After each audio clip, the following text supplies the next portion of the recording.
comment on past gag order Carter? Well, that's purely past internal matter, but I think if the allegations are serious, then the public then has the right to know. Because in the past it has been, if it is purely an internal matter, then I think it's for PAS to decide. But now it is already in the public sphere, and that involves funds from other parties, as the allegations state. Saya fikir pandangan tentang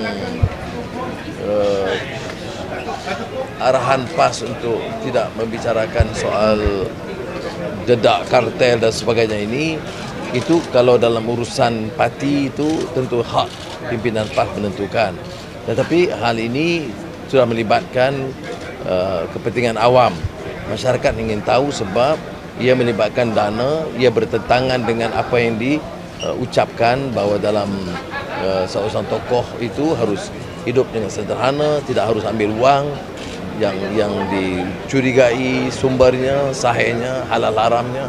Jadi oleh demikian ada keperluan, dan saya percaya pimpinan PAS boleh teliti supaya beberapa tuduhan yang agak keras dan berat yang dilemparkan itu harus dijawab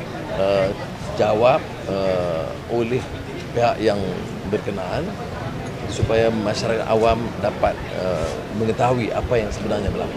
Datuk Sri, regarding George Clooney's remarks, where he said that the boycott against Brunei luxury hotels is a warning shot to Indonesia and Malaysia if should we have similar anti-gay laws. What do you have to say about that? Of course, we have to take into consideration the concern of the international community, but you must realize that Americans decide on their own evolution. The Germans decide on for themselves, the Chinese decide for themselves. Why must Malaysia be dictated by the rest? So I think there are general humanitarian issues, concerns of human rights or justice, but I think to suggest that because Americans or some other foreigners dictate terms and we must abide, I don't think we can govern like that. We must be fiercely independent, decide what is best for our country, representing the aspirations of our own people. Ini soalan mengenai sama ada kita boleh tunduk kepada tekanan daripada beberapa tokoh asing atau negara asing, supaya jangan kita dapat tekanan kalau kita buat apa-apa program atau pelaksanaan undang-undang, termasuk perundang-undang Islam.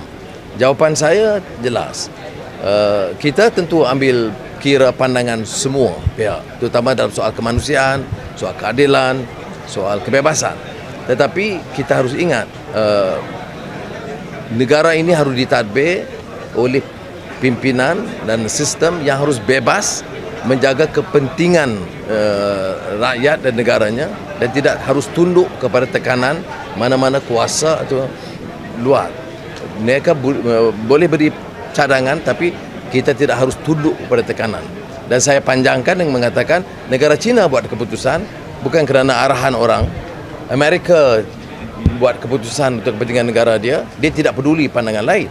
Jadi oleh demikian kita harus juga jaga supaya jangan negara ini menjadi merasakan tertekan kerana takut reaksi orang luar.